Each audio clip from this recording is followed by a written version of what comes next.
Augusts Krievijai nekad nav bijis labs mēnesis. Pirmais pasaules karš sākās augustā. Neveiksmīgais apvērsums, kas sagrāva Padomju Savienību, notika augustā. Un lielākā daļa mūsdienu Krievu joprojām atceras melnā augusta notikumus, kad Krievija nespēja nokārtot savas parādu saistības. Rublis sabruka, bankas bankrotēja.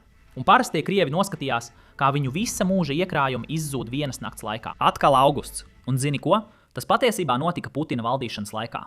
Un pēc visiem kritērijiem, kurus šobrīd klusi izmanto Krievijas analītiķi, 2026. gada augusts izskatās, ka būs vissliktākais mēnesis Vladimira Putina visā 25 gadu valdīšanas laikā. Degvielas krīze tikai turpina pasliktināties. Krievijas obligāciju tirgus klusi tika slēgts pēc tam, kad neviens nevēlējās pirkt valdības parādus. Krievijas akciju tirgus ir piedzīvojis savu ilgāko kritumu gandrīz 30 gadu laikā. Un Krievijas ekonomika tagad katru dienu zaudē miljardiem dolāru. Putins ir tik nobijies no visa šī, ka viņš ir sācis arestēt savu tuvāko loku. Un es tev apsolu, līdz šī video beigām tu sapratīsi, kāpēc. Krievijas oligarhi tagad atklāti salīdzina 2026. gada augustu ar 1991. gada. Un kāpēc viens no ietekmīgākajiem uzņēmējiem Krievijā tikko tika arestēts? Un kāpēc? Ukrainas aktieris, kurš kādreiz Krievijas filmā atveidoja Napoleonu, tagad dedzina Maskavu līdz pamatiem. Kā jūs zinat, mani sauc Sems. Jūs skatāties biznesa pamatus. Un, protams, mēs runāsim arī par lielajiem triecieniem, kas tikko notika. Ukraina tikko iznīcināja 50% no Krievijas lielākā uzņēmuma. Bet pirms mēs pie tā nonākam, ātri parunāsim, kāpēc Krievijas oligarhi aicina uz apvērsumu. Apskatieties šo tvītu. Šis ir no Mihaila Hodorkovska. Viņš agrāk bija viens no bagātākajiem cilvēkiem Krievijā, bet viņš pieļāva kļūdu izsakoties pret Putinu. Par to viņš tika ieslodzīts uz 10 gadiem, un pēc tam viņam nācās bēgt no valsts. Un šobrīd viņš saka sekojošo. Augusts tuvojas. Krievijā augustam ir sava reputācija. Apvērsumi, defaulti, katastrofās. Šogad režīms augustā ieiet ar degvielas krīzi, iestrēgušu fronti un vēlēšanām. Īpaša vēlēšana operācija. Tāpat kā 3 dienu īpašā militārā operācija. Sekojiet līdzi Maskavai. Tagad viņš nejoko. Nav svarīgi, uz kuru vēstures daļu tu skaties. Vai tas būtu pirms Pirmā pasaules kara vai pēc Pirmā pasaules kara, pirms Padomju Savienības, pēc Padomju Savienības vai pat tikai pagājušajā gadā. Augusts nekad nav bijis labs mēnesis Krievijai. Bet pirms mēs pievēršamies šim jautājumam, es vēlos jums parādīt vienu no dīvainākajām vēsturiskajām sakritībām visā šajā karā.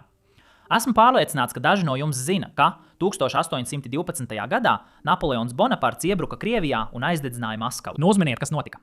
200 gadus vēlāk, 2012. gadā, pilnīgi nezināms Ukrainas komiķis ar vārdu, kuru lielākā daļa cilvēku pat nevarēja izrunāt, vismaz lielākā daļa amerikāņu, attēloja Napoleona zema budžeta Ukrainas komēdijas filmā. Aktieris bija nejaušs puisis vārdā Vladimirs Zelenskis, angļu rakstībā ar 2 Y. Es nezinu, kur no tiem izrunā, bet tomēr, uzmini ko. 2026. gadā tas pats Ukrainas aktieris ir Ukrainas prezidents, un viņš atkal aizdedzina Maskavu.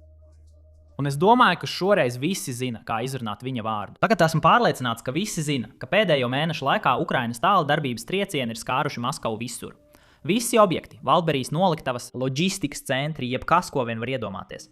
Un tas rada milzīgas problēmas Kremļa vadībai, jo cilvēki sāk vērsties pret karu. Tagad mums ir Krievi, kas filmējās sociālajos tīklos, publiski aicinot Putinu izbeigt šo speciālo militāro operāciju. Bet pirms es jums parādu šo klipu, ļaujiet man ātri pārstatīt to augusta sarakstu, vēsturisko sarakstu, kāpēc augusts ir tik slikts mēnesis Krieviem. Tas ir svarīgs likumsakarību kopums, tāpēc ļaujiet man iziet cauri lielākajiem notikumiem, tiem, kurus visi atcerās. 1914. gada augustā Vācija piesaka karu Krievijai. Sākas lielais karš, Pirmais pasaules karš, un šis karš galu galā iznīcina Krievijas impēriju. Tad 1917. gada augustā tiek gāzta Krievijas pagaidu valdība, kas pavēr durvis bolševiku revolūcijai, kas izveido Padomju Savienību. Tad pāriesim mazliet uz priekšu. Mēs nonākam līdz 1991. gada augustam. Es domāju, ka šo visi atceras. Bēdīgi slavenais apvērsums, kad Padomju stingrās līnijas piekritēji mēģināja gāzt Mihailu Gorbačovu kā Padomju Savienības prezidentu. Viņiem neizdodas, bet viņi gal galā izraisa Padomju Savienības sabrukumu. Tieši to, ko viņi centās aizsargāt. Tagad pāriesim nedaudz uz priekšu. 1998. gada augustā Vladimirs Putins sāk kāpt pa karjeras kāpnēm Kremlī. Un tieši tad notiek pirmais melnais augusts. Sliktākais mēnesis ekonomiskā ziņā mūsdienu Krievijas vēsturē. Krievija nespēja nokārtot savas iekšējās parādu saistības, kas izraisa rubļa sabrukumu. Bankas sāk bankrotēt, Krievijas bankas sāk bankrotēt, un tad parastie Krievi būtībā dažu dienu laikā zaudē visu, kas viņiem ir. Situācija ir tik slikta, ka Krievija ir spiesta publiski lūgt ārkārtas palīdzību no Amerikas Savienotajām valstīm un SVF. Tagad šo situāciju Vladimirs Putins redz personīgi, jo viņš ir ļoti tuvu varas centram Maskavā. Viņš ir daļa no Jeļcina valdības. Viņš vēl nav pašā augšgalā, bet viņš virzās uz augšu. Patiesībā viņš par to runā savā biogrāfijā, kuru viņš publicēs tikai apmēram 2 gadus vēlāk, kad kandidēs uz prezidenta amatu, kad viņš sāks savu priekšvēlēšanu kampaņu. Taču tas jau ir temats citam video, bet šo Putins atcerās. Bet uzmini, kas notiek tālāk. Augusts Putinam īsti nekļūst labāks pat tad, kad viņš kļūst par prezidentu. Jo uzmini, kas notiek. Viņa 1. augusts kā Krievijas prezidentam iespējams bija vissliktākais mēnesis viņa dzīvē. Tajā mēnesī Maskavā notika sprādzieni, ļoti tuvu pilsētas centram. Un tad vēl notika Kurskas katastrofa, kad zemūdeni vienkārši pazuda. Un tad Kurskas zemūdeni nogrimst ar visu apkalpi iekšā. Un Vladimirs Putins, kurš tajā laikā bija atvaļinājumā, izlemj, ka tas nav tik liela problēma. Tāpēc viņš vienkārši paliek atvaļinājumā. Tas kļūst par ļoti, ļoti lielu problēmu. Un vēl, kad viņš beidzot parādās, izceļas vesels tracis. Sabiedrība vēršas pret viņu, un viņiem pat nācās dot nomierinošus līdzekļus kādai sievietei, kura tiešraidē sūdzējās Vladimiram Putinam. YouTube ir pieejams šīs situācijas video, kuru jūs varat noskatīties jau tagad. Patiesībā daudz cilvēku uzskata, ka tieši šīs brīdis bija tas, kad Vladimirs Putins nolēma vairs nedot neplānotas intervijas un vairs nesaistīt sevi ar sliktām ziņām. Tāpēc, kad Krieviem jāziņo par kaut ko sliktu, visas sliktās ziņas paziņo cilvēki ap Vladimiru Putinu. Pats Putins vienmēr ir klāt tikai tad, kad jāziņo par labām ziņām. Bet turpināsim tālāk. Nonākam līdz 2023. gada augustam. Šis ir brīdis, kad Jevgeņija Prigožina lidmašīna avarē. Šis varētu būt vājākais paraugs visā šajā sarakstā, jo tā īsti nav slikta ziņa Krievijai. Kaut gan zināmā mērā tā tomēr ir slikta ziņa Krievijai, jo Prigožins varēja gāzt Vladimiru Putinu, bet viņš atteicās no savas iespējas. Viņš neizmantoja šo brīdi. Taču, neskatoties uz to, viņa lidmašīna avarē 2023. gada augustā. Tad, 2024. gada augustā, Krievija kļūst par pirmo kodolieročiem bruņoto valsti, kuru iebrūk. Pirmo reizi kopš Otrā pasaules kara uz Krievijas teritorijas atradās ārvalstu karaspēks. Un Putins kļūst par pirmo Krievijas prezidentu kopš Otrā pasaules kara, kurš būtībā piedzīvo iebrukumu Krievijā. Protams, es runāju par Ukrainas pretuzbrukumu Kurskas reģionā, kur viņi ieņēma daļu Krievijas teritorijas un noturēja to ļoti ilgu laiku. Patiesībā Putinam nācās lūgt palīdzību Ziemeļkorejai, lai atgūtu šo teritoriju. Situācija kļuva tik slikta, un uzmini, kas notiek. Tagad daudz cilvēku paredz, ka nākamais mēnesis, 2026. gada augusts, varētu būt pats sliktākais no visiem. Tas mūs atgriež pie tā, ko par visu šo patiesībā saka parastie krievi, kamēr Ukraina turpina sist Krieviju katru nakti. Jūsu ekrānā jūs redzat kādu krievu meiteni, kura filmē savu pilsētu, kas deg aiz viņas. Un tad uz ekrāna parādās uzraksts "Paldies, onkl Vova, par skaisto saulēktu". Vova ir Vladimira Putina iesauka. Un dziesma, kas skan šajā klipā, arī izsmej Putinu. Protams, mēs nevaram atskaņot šo dziesmu, bet tās būtība ir šāda. Vladimirs Putins – malacis. Un tā ir domāta kā pro-putiniska dziesma. Bet, manuprāt, skatoties uz attēliem ekrānā, jūs varat saprast, kāpēc šī dziesma izsmej Putinu. Tikmēr, kamēr Krievijas pilsētas deg, Krievi izmanto šo dziesmu, lai būtībā pateiktos Putinam par visu, ko viņš ir darījis valstī. Tagad tas patiesībā nav nekas salīdzināmā ar to, ko mēs tūlīt redzēsim. Jo, kā jau teicu, Ukraina pēdējo 2 dienu laikā trāpīja vēl 2 vai laikam 3 Wildberry noliktavām. Un tāpēc tagad Krievi publiski aicina Putinu vienkārši izbeigt šo speciālo militāro operāciju. Paklausieties! Es vairs nevaru savaldīt asaras. Es vairs nevaru savaldīt asaras. Tikai pirms 20 minūtēm dronis uzbruka Krasnodaras noliktavai. Noliktava Krasnodarā tika trāpīta. Op. Krasnodaras noliktava tagad deg. Iedomājies, cik daudz mūsu preču tur tika glabātas. Sasodīts! Gribas. Godīgi sakot, es vienkārši gribu, lai šis speciālā militārā operācija beidzas. Tik daudzi cilvēki mirst. Tik daudzi uzņēmēji cieš. 6. mēnesis. Tagad mums jāiesniedz nodokļu atskaites par 6. mēnesi. Pusgada atskaites. Es vairs nezinu, ko darīt. Tu saproti? Krasnodaras noliktava. Vienkārši iedomājies, pirms 20 minūtēm man kāds abonents atsūtīja ziņu, sakot, brāli, atvainojos, man nevajadzēja to sūtīt. Lūk video. Pirms 20 minūtēm tika iznīcināta Wildberrys Krasnodaras noliktava. Volgogradā, Krasnodars, es nezinu. Es nezinu, kā rīkoties šajā situācijā. Tagad, pirms mēs pārējām pie nākamā fragmenta, es vēlos jums sniegt svarīgu kontekstu. Pēdējās nedēļas laikā, kopš Ukraina sāka uzbrukt šiem noliktavām, Krievijas iedzīvotāji, precīzāk sakot, Krievijas uzņēmēji, mazo uzņēmumu īpašnieki, visticamāk šajos uzbrukumos ir zaudējuši miljardiem dolāru, jo šajās noliktavās bija uzglabāts liels preču krājumi. Tas ir svarīgi, jo nākamajā klipā cita krieviete skaidro, kā viņas dzīve būtībā tika izpostīta šī kara dēļ. Vispirms viņa zaudēja savu vīru īpašās militārās operācijas dēļ. Viņš devās uz fronti Ukrainā, lai visticamāk nopelnītu algu, saņemtu to piemaksu, ko Putins ir piešķīris. Bet, diemžēl, viņš neatgriezās. Un papildus tam, Viņi sāk savu biznesu, pārdodot preces Wildberries platformā. Un pat tas nesanāk, jo ir īpašā militārā operācija. Paklausieties! Paskaidrojiet man, kad šis murgs. Paskaidrojiet man, kad tas sasodītais murgs beigsies. Kad mūsu valdība beigs spēlēt spēlītes?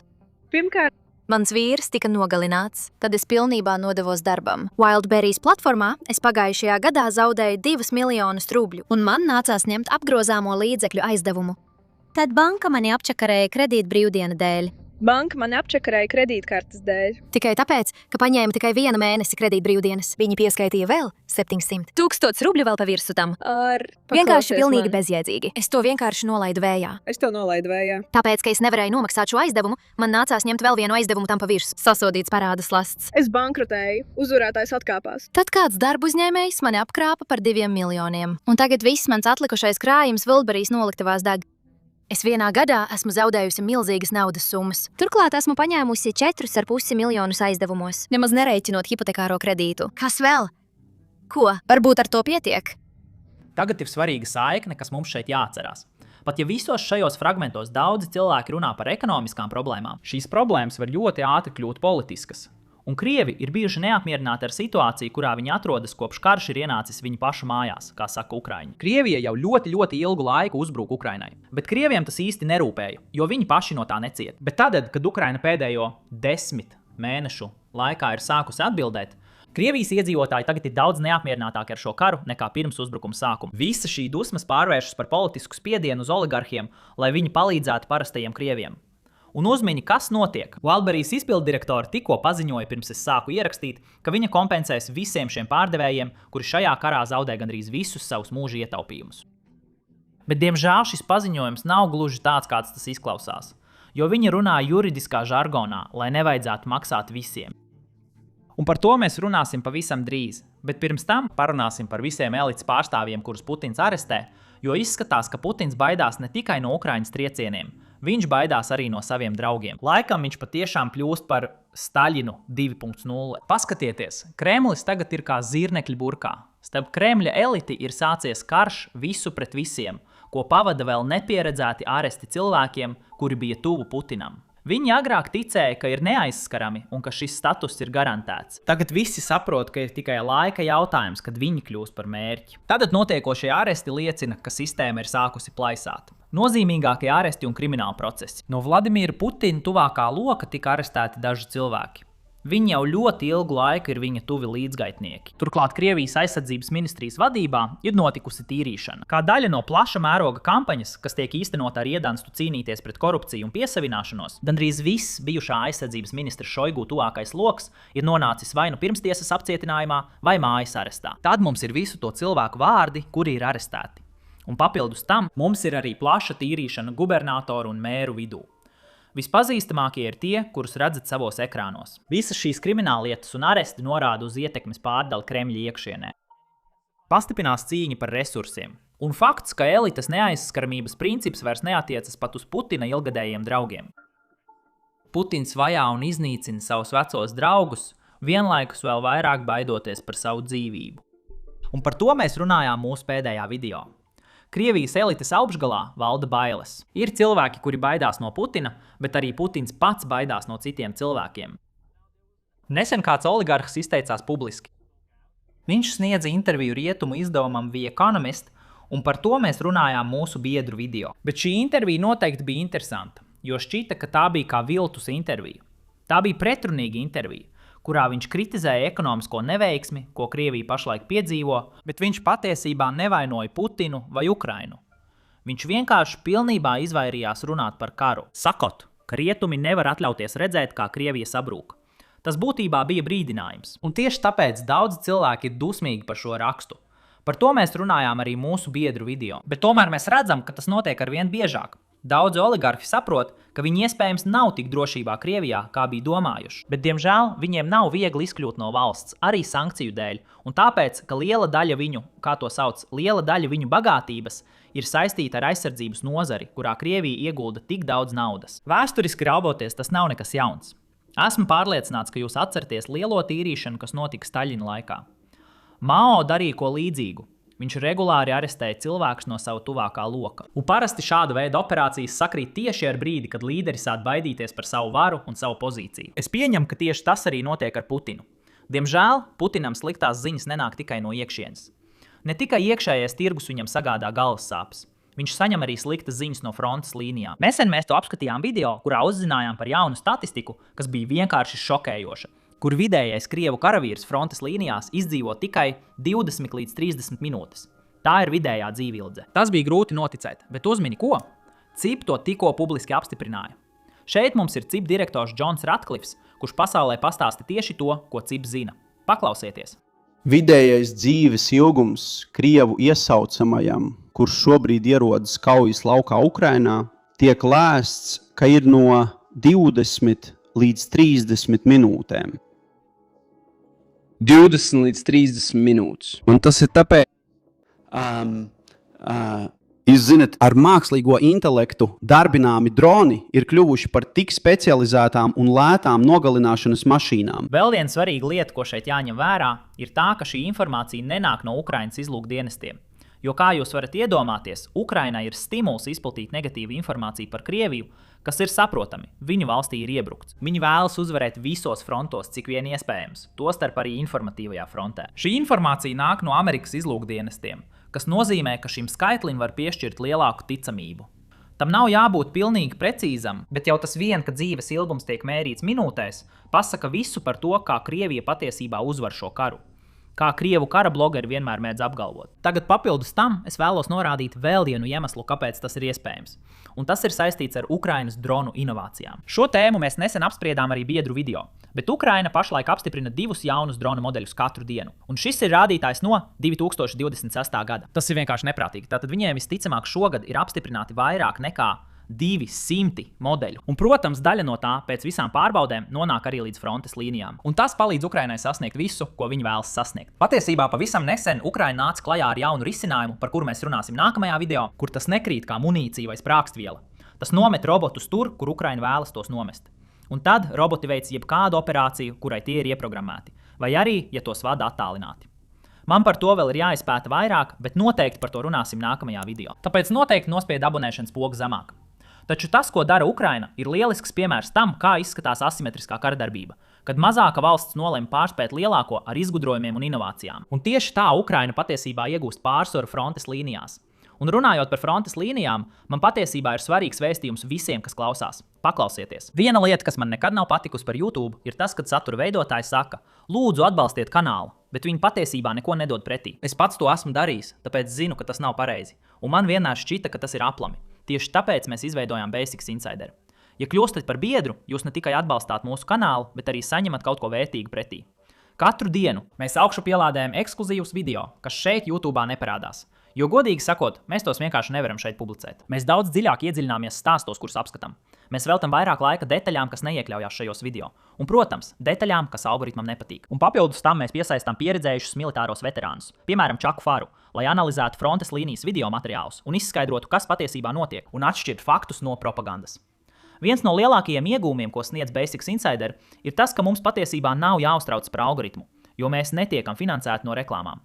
Tāpēc mums nav jāraizējas par to, vai algoritms izplatīs mūsu saturu. Mēs varam apskatīt stāstus, kurus citādi nebūtu apskatījuši, jo mums nav jādomā par reklāmdevējiem. Turklāt tas ir necenzēts, paplašināts saturs cilvēkiem, kuri vēlas izprast šos konfliktus vairāk nekā tikai virsrakstu līmenī. Un, protams, es neslēpju, ka jūsu dalība arī mums palīdz. Realitāte ir tāda, ka YouTube algoritms nepārtraukti mainās. Reklāmas ieņēmums svārstās, un video vienu dienu tiek ieteikti, bet nākamajā pazūd. Tāpēc, veidojot biedru kopienu, mēs varam turpināt veidot neatkarīgu saturu, nepaļaujoties tikai uz algoritmu. Tātad, ja jūs interesē padziļināt analīze un vēlaties palīdzēt mums turpināt šo darbu, spiediet uz pogas pievienoties zemāk vai apmeklējiet basicsinsider.com. Starp citu, ja jūs izmantojat YouTube lietotni savā iPhone vai Android ierīcē, tā cena ir augstāka, jo App Store iekasē savu maksu. Tātad, ja nevēlaties maksāt šo cenu, varat apmeklēt mūsu kanālu pārlūku programmā savā telefonā vai datorā. Mēs būtu priecīgi jūs redzēt un ļoti pateicamies par jūsu atbalstu. Un tagad atgriezīsimies pie mūsu video. Tagad es vēlos vienu lietu precizēt. Galvenā kanāla saturs nemainās vispār, jo esam saņēmuši dažus komentārus un ēpastus par šo jautājumu. Mūsu ierastais saturs turpināsies tieši tāpat kā līdz šim. Tas, ko mēs veidojam, ir Basics Insider, kas ir tikai papildus materiāls. Tātad biedri varēs piekļūt dziļākām taktiskām analīzēm, īsti komentāri no veterānu kopienas, padziļināta analīze. Šāda veida saturu īsti nevajag publicēt YouTube, jo tas ierobežo mūsu video. Tāpēc mēs arī veidojam Basics Insider. Tad atgriezīsimies pie tā, ko Ukraina patiesībā ir trāpījusi Krievijas teritorijā. Visi runā par Wildberry noliktavām, kuras tiek iznīcinātas. Un tā ir svarīga ziņa, tāpēc mēs to apskatīsim pavisam drīz. Bet tā nav vienīgā ziņa, jo Ukraina ir skārusi daudzus citus mērķus, ne tikai noliktavas. Paskatieties! Tikai vakar Ukrainas droni trāpīja vēl 13 Krievijas ēnu flotes tankuģiem Melnajā jūrā un Azovas jūrā. Tas kopējo Krievijas kuģu skaitu, kurus Ukraina ir trāpījusi, palielina līdz 196. Vēl tikai 4, un viņi sasniegs 200. Un atceries, tas viss notika tikai dažu nedēļu laikā. Šī operācija sākās 6. jūlijā. Nav pagājis pat mēnesis, un jau 200 Krievijas kuģi ir tikuši trāpīti. Turklāt ir svarīgi atcerēties, ka Ukraina izmanto bezpilotu dronus, kas nozīmē, ka neviena ukraiņa dzīvība netiek pakļauta riskam šo operāciju veikšanai. Un tieši tāpēc Krievijas kara blogeri kļūst tik nikni. Paskatieties uz šo ziņu, ko nesen publicēja Krievijas kara blogeris. Agrāk bija pārtikas taloni, drīz arī tankuģu izbraukšanai Melnajā jūrā būs vajadzīgi taloni. Krievijas Melnās jūras flote ir iesprostota savās bāzēs, nespēja iziet atklātā okeānā. Apgādināt, Krīma tika sagrābta tieši tāpēc, lai Krievija varētu dominēt Melnajā jūrā. Mēs domājam, ka ja Vladimirs Vladimirovičs Putins par to zinātu, viņš jau būtu rīkojies. Bet neviens viņam par to neziņo. Noteikti tāpēc, ka viņa tur neziņā. Viņš joprojām ir pārliecināts, ka kreizers Moskva joprojām ir galvenais kuģis, kas stāv pie Čūsku salas. Mēs ceram uz labāko. Tagad tiem, kas nesaprot joku, Moskva bija Krievijas Melnās jūras flotes flagmanis, bet Ukraina to nogremdēja jau 2022. gadā, pirms 4 gadiem. Un tad šis kara blogeris publiski izsmēja domu, ka Putins joprojām nezina, kurš gads ir tad. Esmu pārliecināts, ka Putins joprojām cer, ka tā 3 dienu īpašā militārā operācija beigsies. Bet tomēr šī ir tā labā vecā Krievu sevis mierināšanas stratēģija. Labs cars, slikti bojāri. Tā ir vecā Krievu pārliecība, ka pats cars vienmēr ir gudrs un labs, un valsts problēmas vienmēr izraisa padomdevēju. Bojāri, kuri viņam sniedz nepatiesu un sliktu informāciju. Tā ir vecā Krievu sevis mierināšanas metode, bet es esmu pārliecināts, ka Putins pret to neiebilst. Jo Putinam vissvarīgākais ir palikt pie varas. Tāpēc, kamēr Krievi nevaino viņu savās problēmās, viņš ir apmierināts. Bet, diemžēl, to ir ļoti grūti turpināt, jo Krievi tad redz, kā viņu valsts burtiski deg līdz pamatiem. Un jā, es runāju par tām Wildberries noliktavām.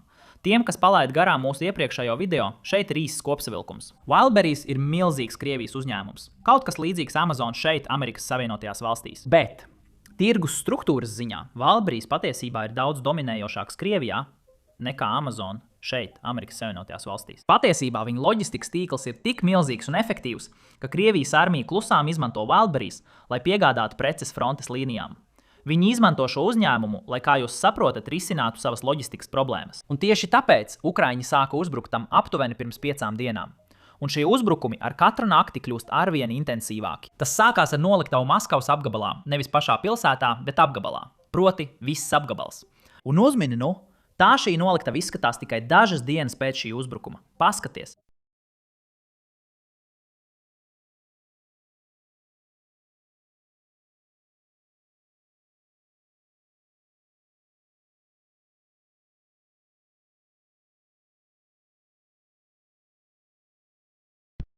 Uzmini.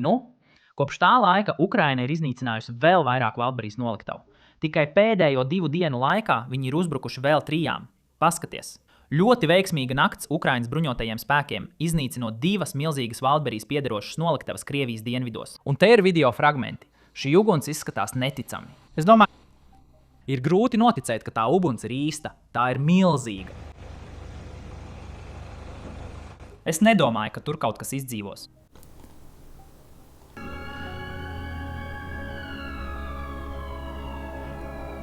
Un šis ir tas fragments, ko mēs redzējām video sākumā, kur meitene pateicās Putinam par saullēktu. Krievijas debesis tas droši vien nav labi gaisa kvalitātei.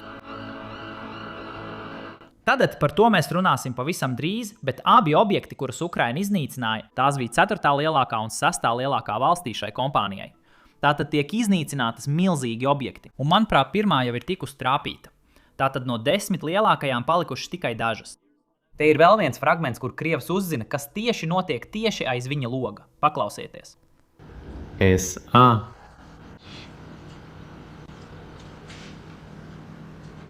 Es biju. Да.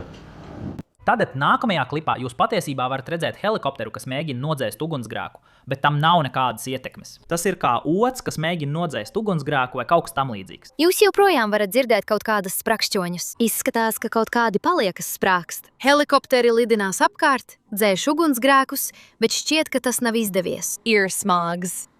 Tomēr visvairāk deg tieši labā puse.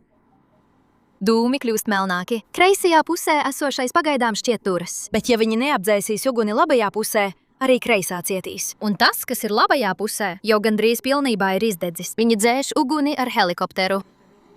Un tas viss ir tik liels, ka helikopters uz šī fona izskatās kā maza punktiņš.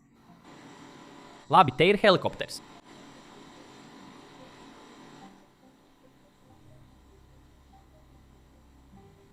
Tagad dažiem krieviem tas patiesībā rada lielisku TikTok saturu. Daudzi no viņiem vienkārši filmējās ar ugunsgrēku fonā un taisa video, izliekoties, ka tas tur nav. Un tas strauji izplatās internetā. Labrīt! Kaut kāda iemesla dēļ šorīt pamodos ar pirmajiem rītausmas stariem. Es nesaprotu. Kaut kāda iemesla dēļ mani vajā satraucošas domas. Domas. Nu, vienkārši. Zini, mēs esam zūmeri. Vai tev gadās ciest no satraucošām domām? Šodien kāda iemesla dēļ es jūtos īpaši noraizējusies. Kāpēc tas mani satrauc? Tagad, papildus tam, tas vēl nav apstiprināts. Bet kamēr es to ierakstu ceturtdienas rītā, ir vēl viens noliktavas gadījums. Netālu no Valberijas noliktavas Rosneftī ir izcēlies ugunsgrēks. Mēs precīzi nezinām, vai tika trāpīts noliktavai vai kaut kam citam. Ja būtu jāizsaka pamatots minējums, droši vien būtu jāmin, ka tā bija Valberijas noliktava. Pēc dažām stundām mums vajadzētu būt vairāk informācijas. Un ja noliktava tika trāpīta, tas nozīmē, ka Ukraina ir trāpījusi 6 no 10 lielākajām noliktavām, kas šim uzņēmumam ir. 1, 2, tādi 5, 6, 7, 8. Jūs viegli varat uzminēt, kas būs tālāk. Un pēc tam Ukraina pāries pie kaut kā cita. Tātad, par laimi krieviem, kuri zaudēja visu, kas viņiem bija šajās noliktavās, pavisam nesen, Valberijas izpilddirektori paziņoja, ka viņa nodrošinās kompensāciju visiem Krievijas pārdevējiem, kuri zaudēja visu. Tagad ne viss ir tā, kā izskatās. Tāpēc mēs par šo kompensāciju runāsim jau pēc mirkļa. Bet pirms tam es redzēju video ar krievu tirgotāju, kurš uzdeva ļoti svarīgu jautājumu. Un tas ir jautājums, kuru Kremlim vajadzētu uzdot. Kad Ukraina nolēma uzbrukt Krievijas naftas pārstrādes rūpnīcām, viņi uzbruka Krievijas naftas pārstrādes rūpnīcām. Kad viņi nolēma uzbrukt Krievijas tankuģiem, uzmini, kas notika. Viņi uzbruka Krievijas tankuģiem. Un kad viņi nolēma uzbrukt Valberijas noliktavām, viņi uzbruka Valberijas noliktavām. Tātad, ko tieši Kremlis dara, lai to apturētu? Un kas notiks, ja Ukraina nolems uzbrukt kaut kam daudz svarīgākam? To jautā šis puisis. Paklausieties. Украина куда хочет бить. Tātad, ja es pareizi saprotu, Ukraina trāpa jebkam mērķiem, kurus tā izvēlas. Tas var sasniegt arī tos. Tātad, ja viņi vēlas uzbrukt visām rafinēšanas rūpnīcas, viņi tām uzbruk. Ja viņi grib uzbrukt Valberijas noliktavām, viņi tām uzbruk. Ja rīt viņi izlems uzbrukt, es pat nezinu. Bija. Kremļa, lidostas, dzelzceļa stacijas, militāri rūpnieciskais komplekss. Viņi tos uzbruks. Man izdrāza. Tātad, kas notiek pēc tam? Tad parunāsim par to kompensāciju. Kā jūs varat iedomāties, uz Valberijas tika izdarīts milzīgs politisks spiediens, lai izmaksātu cilvēkiem, kuri zaudē visu. Lai gan Valberijas pirms 10 dienām mainīja savu līgumu, būtībā sakot, hei, ja mūsu noliktavās notiek drona uzbrukums, mēs jums neko neesam parādā. Bet neskatoties uz šo līgumu izmaiņu, Valberijas vadītāja sacīja, ka viņa izmaksās kompensācijas pārdevējiem. Bet te arī matemātika vairs nesakrīt. Redziet, pēc aplēsēm, un tās ir tikai Krievijas eksperta aplēses, uzņēmums iespējams pēdējo 5 dienu laikā ir zaudējis apmēram 3,5 līdz 4 miljārdus dolāru. Apmēram 300 miljārdus rubļu preču. Tā ir milzīga nauda. Bet varbūt jūs domājat, salīdzinoši runājot, varbūt tik lielam uzņēmumam, tā nav liela nauda. Sākumā es arī tā domāju, bet es to izpētīju. Šī uzņēmuma vērtība ir tikai apmēram 9 miljardi dolāru. Es nesaku, ka 9 miljardi dolāru nav daudz naudas. Tā ir liela nauda. Bet uzņēmums, kura vērtība ir 9 miljardi dolāru, nevar sekt 4 miljardus dolāru zaudējumos. Vismaz manā izpratnē tas šķiet ļoti, ļoti maz ticams. Nevienam 9 miljardu dolāru uzņēmumam nav 4 miljardu dolāru skaidrā naudā. Un zini ko? Šeit mums jāatgriežas pie viņas sākotnējā paziņojuma. Viņa teica, ka izmaksās kompensācijas pārdevējiem. Viņa neteica, ka samaksās visu summu, ko viņi zaudēja. Un tieši tas arī notiek.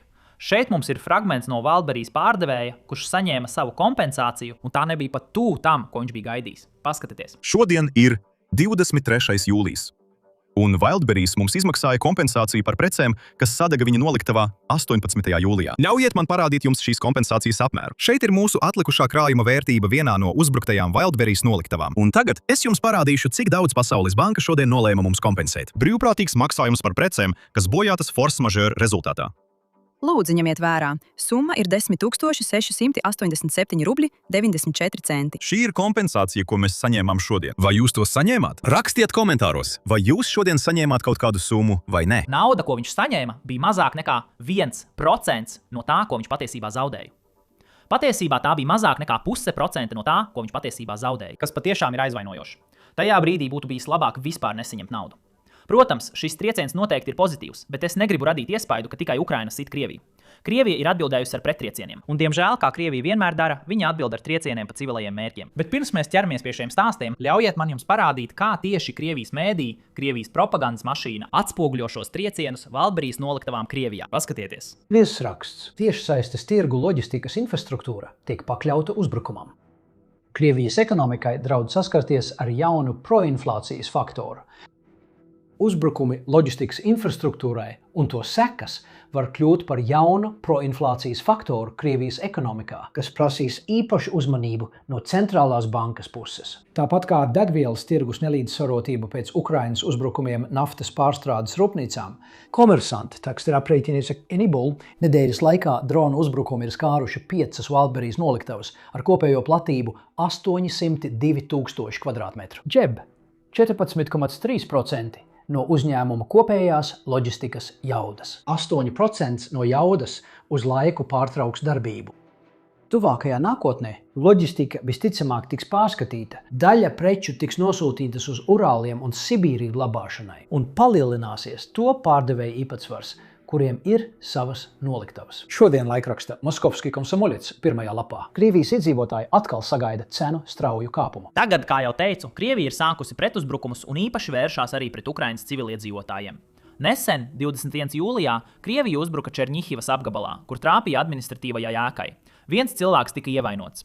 Tajā pašā laikā viņi trāpīja dzīvojamai ēkai Sumo apgabalā, kur tika ievainoti 6 cilvēki, tostarp 4 bērni. Un viņi arī uzbruka infrastruktūrai Odesā. Tad, iepriekšējā naktī, Krievija patiešām uzbruka un nogalināja 11 gadus veco Mariju Levčenko. Viņa bija kopā ar savu ģimeni mājās, kad trāpīja Krievijas bumbas, un, diemžēl, viņa neizdzīvoja. Tas ir kaut kas, kas Ukrainā notiek ļoti bieži. Daudzi bērni tiek ievainoti vai cieši Krievijas uzbrukuma dēļ. Un tieši tāpēc mēs sadarbojamies ar United 24, kas ir bezpēļņas organizācija no Ukrainas, kuru pats prezidents Zelenskis izveidoja. Un sadarbojoties ar viņiem, mēs patiesībā esam izveidojuši ziedojumu kampaņu, kurā jūs varat tieši ziedot Ukrainas pretgaisa aizsardzībai. Ziedojumi tiks novirzīti Ukrainas gaisa aizsardzībai. Par to mēs esam runājuši jau ļoti ilgu laiku. Tas ir kaut kas, ko Ukraina izveidoja, jo tas bija nepieciešams. Viņiem bija nepieciešams veids, kā apturēt Krievijas dronus un raketes, un šis bija viņu risinājums. Turklāt platforma, ar kuru mēs sadarbojamies, United 24, ir galvenā platforma labdarības ziedojumu vākšanai kopš tās izveides 2022. gada maijā pēc iebrukuma sākuma. Jūs varat ziedot šai kampaņai jau tagad, dodoties uz saiti aprakstā vai noskanējot QR kodu uz ekrāna. Jūsu ziedojumi tieši palīdz Ukrainai glābt vairāk nevainīgu civiliedzīvotāju dzīvību. Mājaslapā jūs varat precīzi redzēt, cik daudz dronu un raķešu Krievija katru gadu izšauj uz Ukrainu. Un tas jums precīzi parāda, cik ļoti nepieciešama ir katra pretgaisa aizsardzības raķete. Mājaslapā jūs varat precīzi redzēt, cik daudz dronu un raķešu Krievija katru gadu ir izšāvusi uz Ukrainu. Un kā redzat, katru gadu Krievijas dronu un raķešu skaits tikai pieaug un pieaug. Un tieši tāpēc šī pretgaisa aizsardzība ir tik svarīga. Tā ir kļuvusi izšķiroša dzīvību glābšanā un Ukrainas infrastruktūras saglabāšanā, lai viņi varētu turpināt cīnīties. Ja vēlaties ziedot, jūs to varat izdarīt noklikšķinot uz saites aprakstā vai noskanējot QR kodu uz ekrāna. Un manuprāt, šī ir reģistrēta bezpēļņas organizācija Amerikas Savienotajās valstīs.